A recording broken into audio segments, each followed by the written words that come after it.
Did you know that only 25% of Ghanaian students in primary 4 and 6 are proficient in English, or let's just say can read English well? The scores for mathematics are even lower. Let's dive into Ghana's progress towards achieving Sustainable Development Goal 4, which is quality education. Hi, welcome. In this first part of a two-part series, we'll be diving into Ghana's progress towards achieving Sustainable Development Goal 4. We'll be using data from the Ghana 2022 National Voluntary Review Report to uncover key insights on targets 1 and 2 of this goal. These targets focus on primary and secondary education completion rates, as well as access to early childhood development programs. Let's see how Ghana is measuring up. Imagine this. You are in 4th or 5th grade. Can you confidently read a story or solve a basic math problem? Unfortunately, in Ghana, a large number of primary 4 and 6 students struggle with this essential skill. The 2018 National Educational Assessment reveals a concerning result. Only 1 out of 4 students in these grades can read English well, and the percentages for mathematics are even lower. This raises a big question. Are children getting the building blocks they need for success? Girls tend to outperform boys in English, while boys edge them out in mathematics. This is interesting, but the bigger picture is many students overall are falling short. To address this, Ghana introduced a national standardized test in 2021. This aims to identify areas where students need extra help and improve basic literacy and numeracy skills. It's a step in the right direction. Now let's look at a brighter spot: completion rates.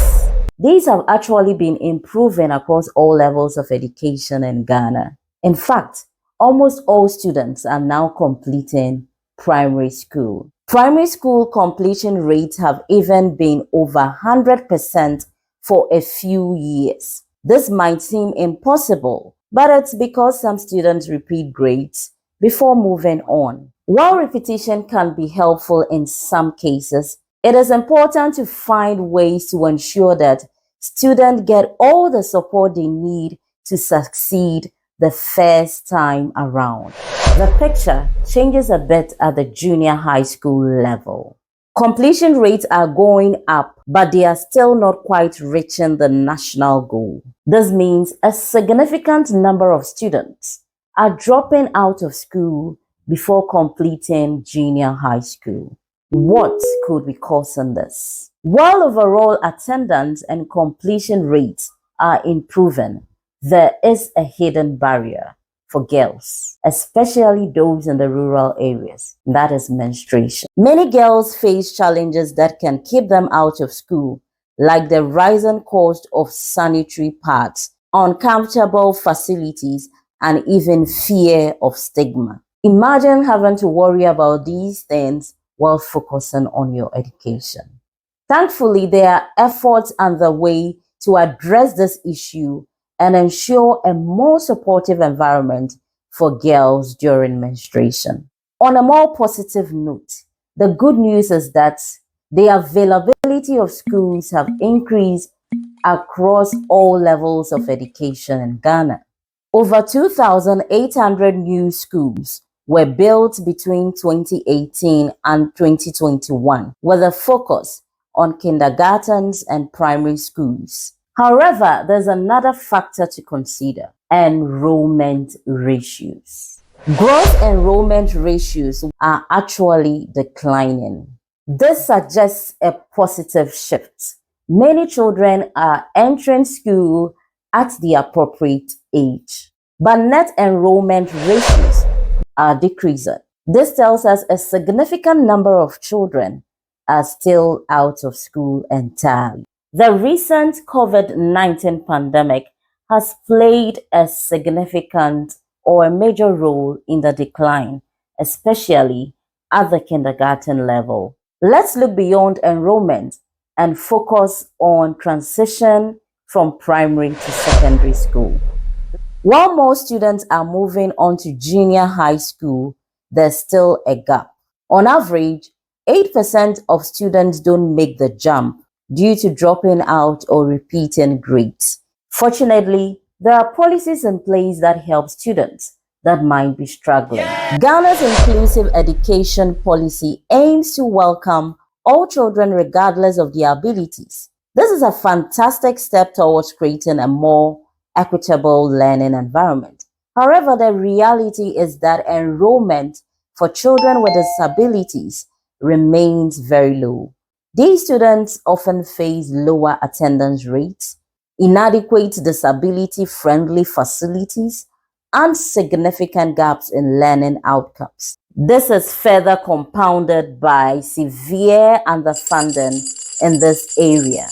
Let's shine a light on the lived experiences of people with disabilities, PWDs. Findings reveal a stark reality. Better education and economic background often lead to better treatment and acceptance for PWDs. There have been encouraging signs of progress in social acceptance for PWDs, thanks to awareness campaigns. Yet physical and economic barriers remain. Long distances to specialized schools, compounded by financial hardship, pose a major challenge, especially in the northern regions.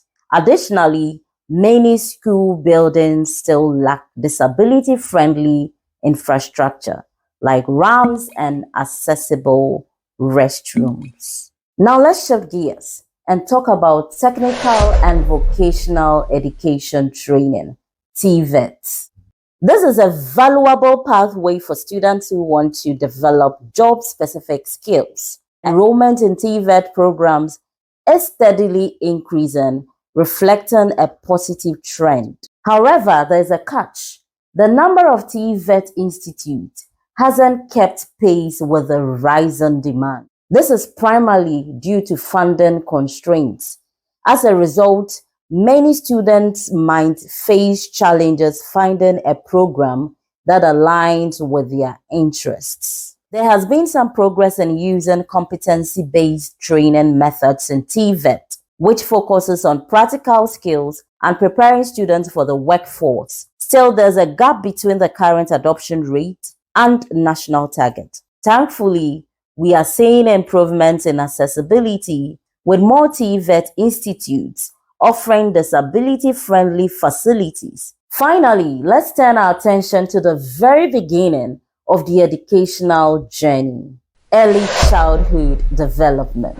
Strong foundational skills learned in early childhood plays a crucial role in a child's future success. Unfortunately, when it comes to ECD, Ghana has seen some setbacks.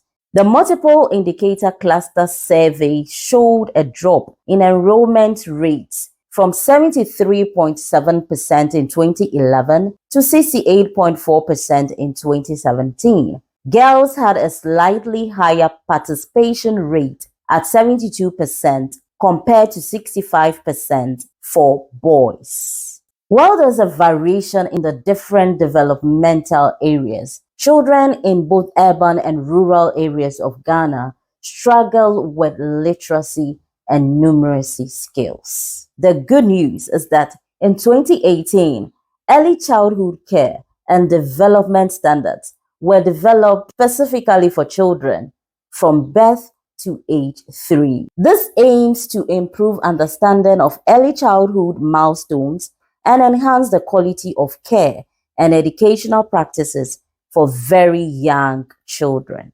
We've explored some information about the state of education in Ghana. It's a complex picture with both challenges and promising developments.